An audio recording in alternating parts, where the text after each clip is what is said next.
Assalamualaikum warahmatullahi wabarakatuh. Perkenalkan saya Rolil Rambe dan kelompok saya Bunga Ananda.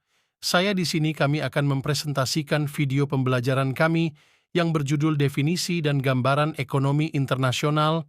Latar belakang ekonomi internasional adalah ilmu ekonomi yang membahas akibat saling ketergantungan antara negara-negara di dunia, baik dari segi perdagangan internasional maupun pasar kredit internasional. Adapun 5 pokok bahasan yang pertama adalah apa itu definisi ekonomi internasional?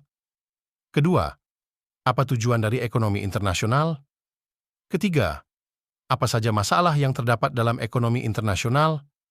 Keempat, apa saja kebijakan dalam ekonomi internasional? Kelima, apa saja bentuk kerjasama dalam ekonomi internasional? A. Definisi ekonomi internasional. Ekonomi internasional adalah cabang ilmu ekonomi yang mempelajari interaksi ekonomi antara berbagai negara dan bagaimana pertukaran barang, jasa, modal, dan tenaga kerja melintasi batas-batas nasional. Fokusnya termasuk analisis perdagangan internasional, investasi lintas negara. Baik, saya di sini Bunga Ananda. Saya ingin menjelaskan tujuan ekonomi internasional. Nah, jadi apa sih tujuan ekonomi internasional? Yaitu untuk mencapai tingkat kemakmuran bagi masyarakat pada suatu negara. Nah, tujuan ini tuh dapat dicapai dengan mengadakan kegiatan-kegiatan dalam bidang perdagangan, investasi, perkreditan, peransuransian, diplomasi, dan lain-lainnya. Nah, penyelenggaraan perdagangan internasional ini berbeda dengan perdagangan dalam negeri. Hal ini disebabkan oleh adanya perbedaan negara dalam hukum, peraturan jual beli, uang, peraturan bea, perbedaan bangsa, dan daerah yang menyebabkan perbedaan dalam kebiasaan, yaitu seperti adat istiadat, kesukaan, musim, dan kondisi pasar, dan perbedaan yang disebabkan oleh keadaan politik, sosial, ekonomi, dan kultural. Nah, jadi salah satu wacana yang menonjol dalam konteks perekonomian suatu negara ini adalah mengenai pertumbuhan ekonomi, meskipun ada juga wacana lain mengenai pengangguran, inflasi, atau kenaikan harga barang-barang secara bersamaan. Dan pemerataan pendapatan ini juga dapat menjadikan pertumbuhan ekonomi dalam konteks perekonomian suatu negara karena dapat menjadi salah satu dari indikator pembangunan atau pencapaian perekonomian bangsa tersebut.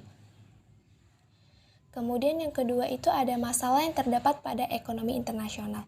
Nah, jadi berikut ini ada beberapa masalah yang terjadi pada ekonomi internasional. Jadi yang pertama itu ada perang dagang. Nah, jadi ketegangan perdagangan antara negara-negara ini dapat menyebabkan tarif dan hambatan perdagangan lainnya atau mengganggu aliran barang dan jasa internasional. Kemudian yang kedua itu ada ketidakstabilan mata uang. Nah, jadi di sini disebutkan fluktuasi nilai tukar mata uang dapat mempengaruhi daya saing ekspor dan impor suatu negara serta mengakibatkan ketidakpastian bagi pelaku bisnis internasional. Kemudian yang ketiga itu ada krisis keuangan global. Nah, jadi krisis finansial yang melanda suatu negara dapat dengan cepat menyebar ke seluruh dunia, seperti krisis hipotek subprime tahun 2008 yang memicu krisis finansial global. Kemudian yang keempat itu ada ketidaksetaraan perdagangan. Nah, jadi di sini disebutkan, beberapa negara mungkin merasa dirugikan akibat ketidaksetaraan dalam perjanjian perdagangan internasional yang dapat menyebabkan ketidakpuasan dan konflik. Selanjutnya yaitu ada kebijakan-kebijakan ekonomi internasional. Nah, jadi yang pertama itu ada subsidi ekspor. Nah, jadi subsidi ekspor adalah pembayaran sejumlah tertentu kepada perusahaan atau perseorangan yang menjual barang ke luar negeri, seperti tarif, dan berbentuk spesifik atau nilai tertentu per unitan barang. Yang kemudian yang kedua itu ada pembatasan impor. Nah, jadi pembatasan impor ini adalah pembatasan langsung atau jumlah barang yang boleh diimpor. Jadi ini tuh biasanya dilakukan dengan memberikan lisensi kepada beberapa kelompok individu atau perusahaan. Misalnya Amerika Serikat membatasi impor keju.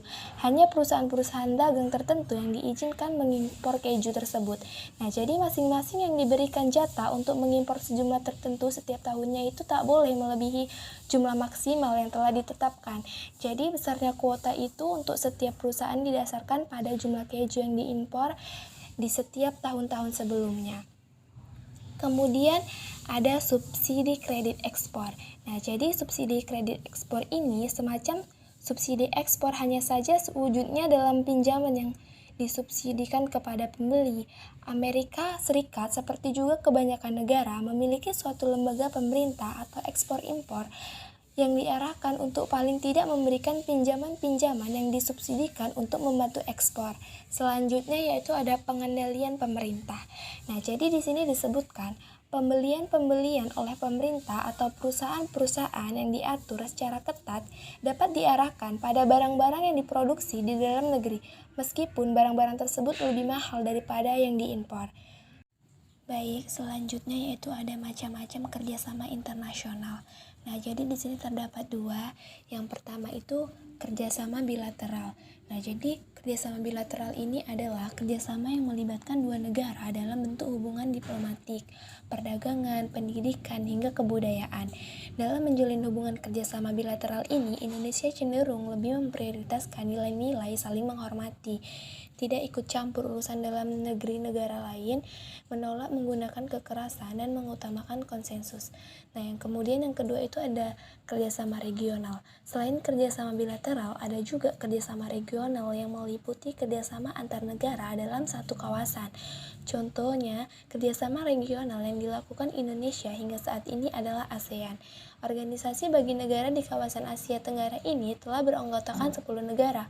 Bentuk kerjasama yang terjadi di ASEAN yaitu seperti adanya kerjasama internasional dalam bidang politik dan keamanan. Yang selanjutnya yaitu ada kesimpulan.